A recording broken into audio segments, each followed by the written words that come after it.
Salty Cat is back in full force.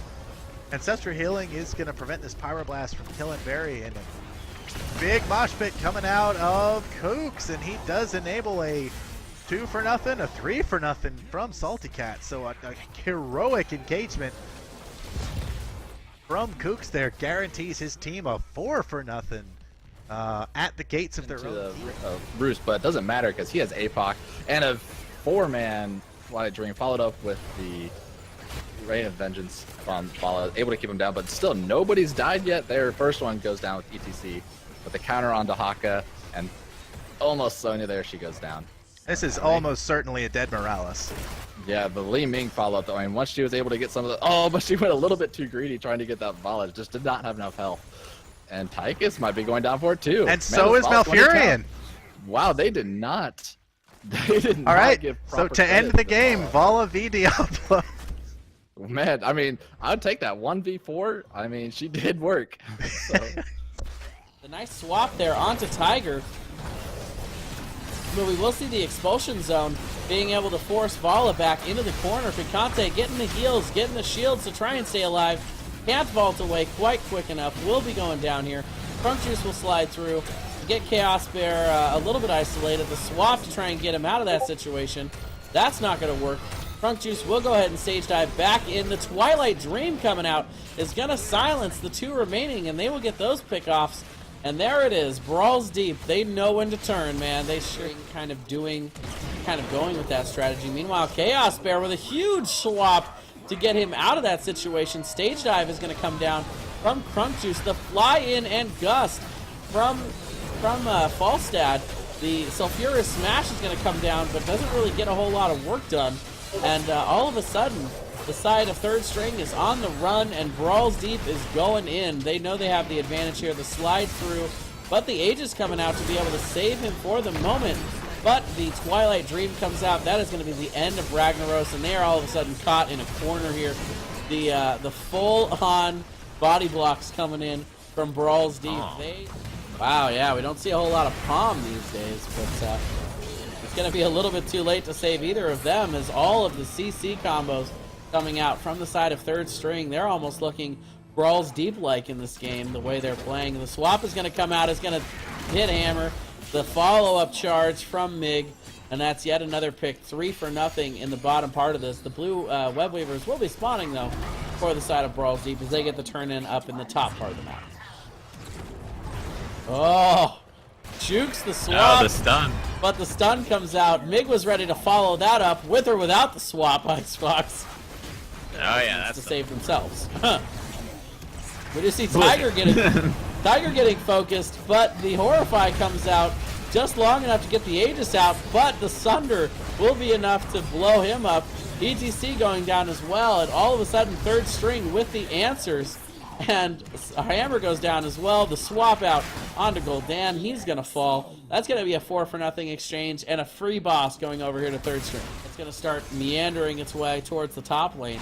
5-man collapse here. Ragnaros is not here. This is a 4v5 engagement. Brawls Deep gonna lose the first member as Tychus goes down. The swap goes out onto Falstad. He's gonna fall, and all of a sudden that is a 2 for nothing exchange yet again. Right before the Immortal phase here, Brawls Deep falling apart here in Game 3. But, oh, Chaos Bear getting completely isolated here. Stepping out a little bit too far. Nice capitalization there by Crunk Juice on just that little bit out of position. And the fly-in and the barrel roll to get that gust out onto 3 members there. That's going to be 2 of them going down. Zygo will be able to get out. But overall, a 3 for nothing exchange there. Yet again, you see Brawls Deep getting the advantage and taking full advantage once they start that. They just don't stop pushing. They're rude. That Chuck caught him, and then he couldn't get his shield back. We will see them collapsing here, though. Huge Twilight Dream coming in from Tiger to be able to get many members low here. Chaos Bear getting shredded by the Tychus yet again, but is able to stay at pretty much no health. The shields keep coming back. They are going to be able to take down 3 here, and all of a sudden, Brawls Deep on the run. 2 low members left. Crunk Juice will be hit by the spear, is able to slide out of that situation for the moment. The swap a little bit too far, but Mig does not care. As Deep as quickly as possible so that Santa Claus can go ahead and take it over. There it is. He will assume the keep. And now they are going in deep here, as their names would suggest. And Artanis is going to receive that Aegis. Does get the heal just in time to keep himself alive for the moment, but Vala caught up way too deep into this team fight. Zygote's going to go down. Chaos Bear getting very low, and that's going to be a 3-for-0 so far. But Krungchu's actually going to go down. Mig going in deep, trying to make the plays, but it's too little, too late. The core is going down. And your world champions of Chair League, Brawls Deep, coming in, defending their title, keeping their record alive, their completely undefeated record, and gonna win this series 2-for-1 over third string. With those slow Malfurion heals to really be able to do a whole lot, Vestige is gonna go down. Yet again, very aggressive positioning, but it's paying off here, and Malfurion will be cut off by that expulsion zone. 3 more go down for the side of Order of the Sleeping Dragon corner. But Order of the Sleeping Dragon not caring about that, not even worrying about picking up the 13 here. They're going to go full engage. Silent Shoe getting very low in here, as is Vestige. They both blow up nearly at the same time. The turn coming in from Ereka and Duck Thompson. No problem to be able to blow up the entire team. That's going to be a full team ace. And particularly timely, but again, the cleanse coming out onto Allen. Perfect Ancestral by Porkchop, playing out of his mind right now. Allen's still going to go down to all the damage potential in there, but the turn coming in from Murky Mark, as Vestige is going to be caught with very low HP here. The Diablo charge will be enough. Duck Thompson getting very low, but is going to make it out just in time. Followed up there by the nice Ancestral by Porkchop, though, being able to keep him alive for a little while, but the Sundering going to come out. Going to be able to take her down, but simultaneously, Thrall dies. Nice Twilight coming down with the huge mosh pit from Sheath there. Going to get 3 members, and they're going to be able to push right through Murky Mark here. Yet another big team fight win for the side of Order of the Sleeping Dragon. And Silent Shoe not going to give up, also going to get Jaina, making it the full team wipe. Zeratul will get sheeped with the False Dead Fly. There is a good VP there, but what a save from the Ariel. Still dies. Good timing on the Rain of Vengeance from the Vala. Bloodlust goes out. Vala's going to do work. And this should be at least a 4-man wipe on the side of Avalanche. KT will be able to walk away. I think he might hit the... Watch the Throne already set up in position here in the bottom shrine. Arcane Punisher is at stake. Wave of Murlocs coming in. A huge Apocalypse is going to glue Watch the Throne to the board. Malfurion goes down. ETC looks like he's not long for this world, but a counter Ring of Frost is going to give Watch the Throne a chance to try and equalize this, as they do get the pick on Diablo. So a 1-for-1 so far, but White Magic is going to trade that with her life. So 2-for-1 in favor of Hodor. And so far, both teams still scrapping, still fighting, picking up a whole bunch of minions with a big power slide there. Sonya, critical health. Can she escape? Yes. Everyone's so low except for Murky. So Sonya will have engage from this. I say that the flank coming out of Jaina is going to put a lot of damage against Diablo, but does trade for Kael'thas, so a colossal engagement, a big silence coming out of Malfurion, gets 2 more takedowns. Can Brightwing get away from this? No, she can't, and so it's going to be a 4-for-1. Here they come, Murloc's coming in, Phoenix goes down, a big Apocalypse sets up on at least Malfurion. Red Panda is going to go down, but so is Diablo. And Murky falls as well. I take that back. Malfurion manages to stay. So a 2-for-1 in favor of Watch the Throne. And more than that, as the damage just comes pouring out onto Wild Thunder. Shrink Ray really limiting the amount of healing she can get. But what an excellent sustain in Sonya. She's able to fight for what seems like forever.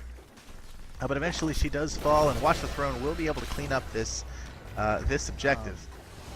That they've got full fighting force here, and so they the stakes are pretty high. Watch the Throne needs to win this fairly decisively, and it looks like they may be starting as a big Ring of Frost is going to send Radon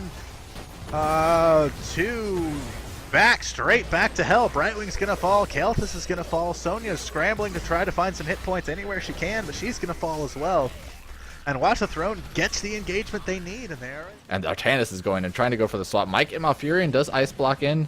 Rainer's going to come in with their Hyperion. Malfurion gets out a big Nice follow-up, a big, what is that spell called? Leyline Seal from Medivh, and with the Jaina follow-up into this ETC stage dive, Tychus just gets slammed by the boss over here. The big portal over to him, they were not expecting that at all, so they're getting these beautiful engagements where they're just catching them off guard completely. I mean, Abathur comes in, hits, that is actually thrown, but they're all getting really low. Jaina might be going down to the Purifier Beam, and they are forcing them off of the boss, actually. Sonya comes in, another big ley line, but they're not going to follow up with this time. But they decide to go up anyways. Medivh dies to a Brightwing Sheep, and with the Sonya being able to spin to win, I think she's going to be perfectly fine in here. ETC goes down, and here's the comeback, guys. Here's the comeback. Later. Big damage from Jaina, but she gets stunned by the Muradin and followed up upon and dies for it. So not worth that. Is the first blood. Giving them a solid level lead, almost a level and a half. Yeah, and this keeps already going to go down. So I think this was a little bit of a slower reaction from SOL. I think they don't have 10 yet, so this is the time to fight. Thrall goes into face check the bush, barely escapes with his life, goes back in with the root on the Muradin. Muradin's going to die right first. Thrall is back up to full health because of the lightning, and Zarya is looking going down. And look, see, their team fighting is just so much better. Like, if they had started this from the very beginning, now that Heroic does have Gust, this could be the fight they're looking for. Zeratul does get caught out again, and that's he just barely gets away with the Unstoppable Cleanse. A big Malfurion push, and Ring does catch Artanis. Malfurion goes down, Falstad goes down. That is a 5-man kill to 1. Granted, they lost another leap in like 2-1. Yep. So no follow-up. APOC goes down, hits only ETC. A good mosh again, but instantly gets interrupted by the Gust. Raynor is dead, and Ancestral was not able to hit that. Puts it on cooldown. Malfurion is barely alive. Sonya is just staying in there as best as possible. She did go the slowings instead of a Hardened Shield. They're able to pick off the Kerrigan. And I think the ETC should get one more dive. Hit this Rhaegar. There it is. ETC stuns. Or, sorry, Sonya stuns. To make it try to make it a full V4. Lily does get stuck with the stun lock and dies to the root. Joanna follows up, and the big Ring of Frost hitting Tychus it does get a kill for him too. Falstad turns around with the minigun, Artana swap, and a new break goes down, and they're just chaining these kills now. Jaina's not going to allow Ragnaros to get away, but he has the self-healing. Look how long it takes him to die. He almost took out 2 of them himself. Jeez, Ragnaros is just too strong. Shows herself first. Varian comes down here by himself. Big Sulfurious Smash hitting 2 members. Varian dies immediately. And Artanis follows up quickly. This Lily has been on point with immediately popping jugs to try to counter any damage that's going on. Malfurion follows up with a kill.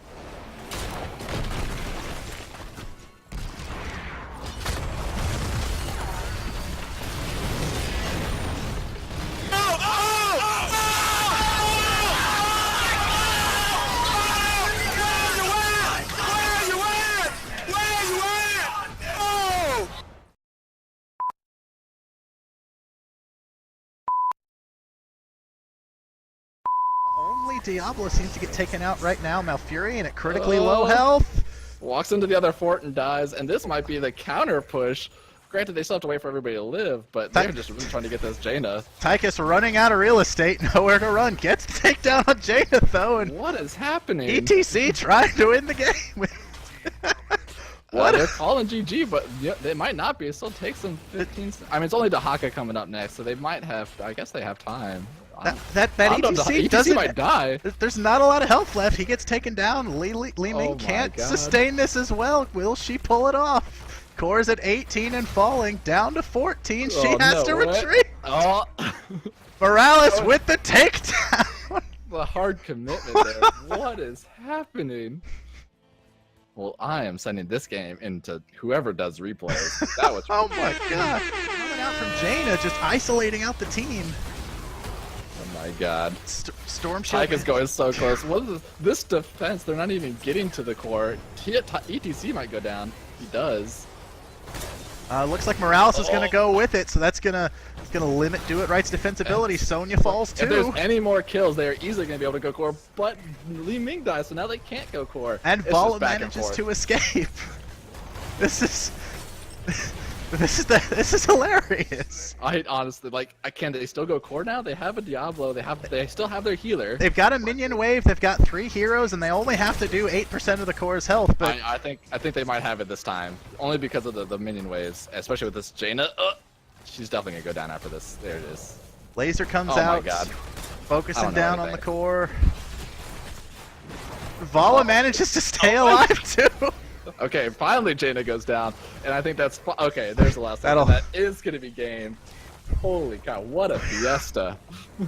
And oh my god, during that whole thing, their core fell to 23%. Oh, I didn't even realize. Holy shit! Do It Right didn't have to kill them. They just had to stall long enough. They almost pulled it off. Still 20 seconds on. Oh, what? How did he die? I don't understand. If he gets a good mosh right here, great mosh. Nobody can interrupt that. Diablo should die to himself. Oh my god, but he gets away again. So much health. Holy cow, how did Diablo not die there? Gul'dan ends up going down with a counter kill. And Falstad and Raynor are just sitting here able to auto attack for days. Here's where the level 20 comes in. They had such a good mosh there. Such a good separation.